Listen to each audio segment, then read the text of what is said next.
नमस्कार, स्वागत है आपका न्यूज 24 में और मैं हूं आपके साथ दिव्या अग्रवाल। संसद का बजट सत्र आज से शुरू हो चुका है और पेपर लीक मामले में देखिए राहुल गांधी का मोदी सरकार पर हमला सामने आया। आज पहले ही दिन ऐसा माना भी जा रहा था कि नीट का मुद्दा इस बार के बजट सत्र को हंगामेदार बना सकता है और आज पहले ही दिन नेता प्रतिपक्ष राहुल गांधी ने नीट को लेकर कहा, परीक्षा इंतजामों में भारी गड़बड़ी हुई। पेपर लीक मामले में सरकार क्या कर रही है, साफ तौर पर केंद्र सरकार पर निशाना साधा। पेपर लीक को लेकर सरकार पर अखिलेश यादव का भी बार सामने आया है। सरकार पेपर लीक पर रिकॉर्ड बनाएगी। तो राहुल गांधी और अखिलेश यादव दोनों ने ही आज केंद्र सरकार को नीट मामले पर घेरा है। सबसे पहले इन दोनों ने क्या कुछ कहा है वो आपको सुनवा देते हैं। It's obvious to the whole country. It's obvious to the whole country that there is a very serious problem in our examination system. This is not just a question of NEET, it is in all the major examinations. Now, the minister has blamed everybody except himself. Right? I don't even think he understands the fundamentals of what is going on here. आप प्रश्न क्या है आपका? आ रहा हूं sir. Sir ये मैं question को सेटअप कर रहा हूं। इसने प्रश्न पूछा है। ये the issue is that there are millions of students in this country who are extremely concerned at what is going on and who are convinced that the Indian examination system is a fraud. That is what is at stake here. Millions of people believe that if you are rich and if you have money, you can buy the Indian examination system. And by the way, and this is the same feeling that the people in the opposition have.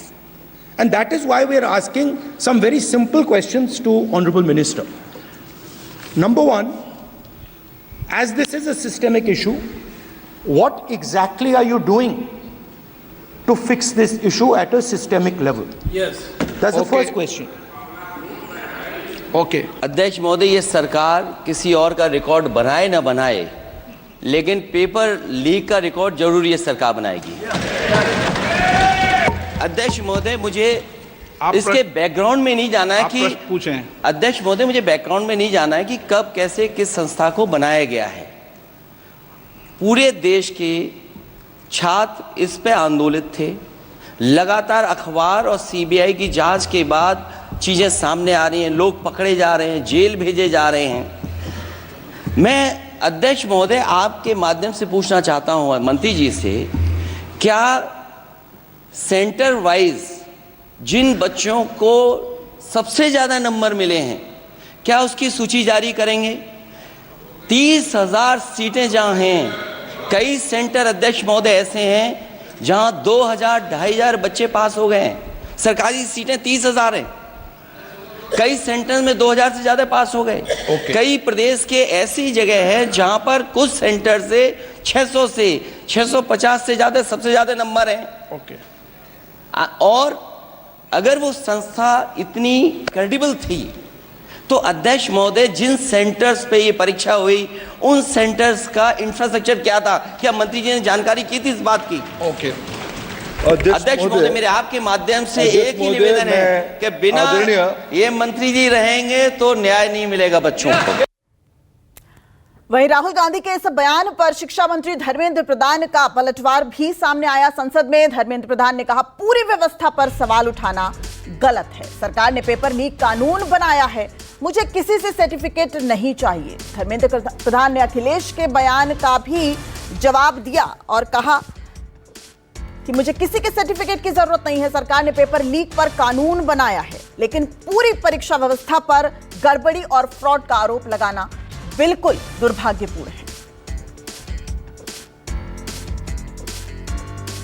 मेरे जो शिक्षा है, मेरे जो संस्कार है, मेरे जो सामाजिक जीवन है, मेरे को मेरे राज्य की, मेरे सूबे की जनता की स्वीकृति मिली है। मैं किसी की, मेरे बौद्धिक और मेरे संस्कार की सर्टिफिकेट मेरे को सारी सदन में किसी से नहीं चाहिए। देश की प्रजातंत्र में चुन के मेरे नेता प्रधानमंत्री मोदी जी को प्रधानमंत्री की भूमिका दिया है। मैं उनकी निर्णय से यहाँ उत्तर दे रहा हूँ सदन को। बाकी ये कहना चिल्लाने से सच झूठ नहीं हो जाएगा साहब। ये जो कहा गया देश की अभी की एग्जामिनेशन सिस्टम रबिश है सर, इससे दुर्भाग्यजनक बयान देश की नेता प्रतिपक्ष का कुछ नहीं हो सकता है सर। मैं कठोर शब्द से इसको निंदा करता हूँ। बाकी रहा, मैं सर आपके सामने, आपके माध्यम से देश के सामने सर एक तथ्य रखता हूँ सर। जिन्होंने रिमोट से सरकारें चलाई है, 2010 में 3 बिल आया था सर शिक्षा सुधार के लिए। उन्हीं की पार्टी के नेता आदरणीय कपिल सिब्बल साहब 3 बिल लाए थे। उसमें से एक बिल था एजुकेशन, उसमें एक बिल था prohibition of unfair practice bill 2010, जिसकी उद्देश्य एजुकेशन इंस्टीट्यूशन में माल प्रैक्टिस को बंद करना। सर मेरे सरकार की हिम्मत है, अभी हमने पब्लिक एग्जामिनेशन की रेगुलरिटीज में बिल लाए, कानून बनाए। क्या मजबूरी था कांग्रेस पार्टी की, क्या मजबूरी था नेता प्रतिपक्ष की? उन्होंने उस बिल को उल्टा किया, किसके दबाव में उल्टा किया? क्या निजी मेडिकल कॉलेज की दबाव में, उनकी घूसखोरी की दबाव में उन्होंने उस बिल को उल्टा किया था? सच सुनने की सामने है ये। मैं किसी की विद्वता पे प्रश्न नहीं उठाता हूं, लेकिन सच 2010 में शिक्षा सुधार की बिल उन्हीं की सरकार ने लाया था, दबाव में उन्होंने उल्टा किया। अध्यक्ष महोदय, आदरणीय अखिलेश जी की प्रश्न का मैं विनम्रता से उत्तर देना चाहूँगा कि अभी सुप्रीम कोर्ट में जो चल रहा है केस, सुप्रीम कोर्ट ने ऑर्डर दिया पूरा विद्यार्थियों की सूची को वेबसाइट में उपलब्ध करा दो। सर पिछले 3 दिन से देश भर की सारे विद्यार्थियों की लिस्ट पब्लिक डोमेन में उपलब्ध है। ये सारा चीज़ खुले पे है और कई प्रकार की तर्क आ चुका है।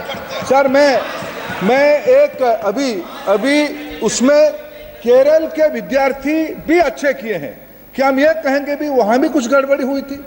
ऐसे आरोप करना, मैं देश की ग्रामीण इलाका, देश की एसटी इस बार सबसे अच्छा परफॉर्मेंस करने वाले देश की एसटी ग्रामीण बैकग्राउंड आर्थिक पिछड़े लोगों की है। क्या हम उनकी मेधा को हम चुनौती देते हैं? और बाकी रहा क्वेश्चन पेपर लीक की, सर मैं शुरू से मेरा एक स्टैंड रहा राजनीति नहीं करना, लेकिन अखिलेश जी जब वहाँ दायित्व में थे उस सूबे की, सर सारे सूची है कितने बार उत्तर प्रदेश में क्वेश्चन पेपर लीक हुए हैं।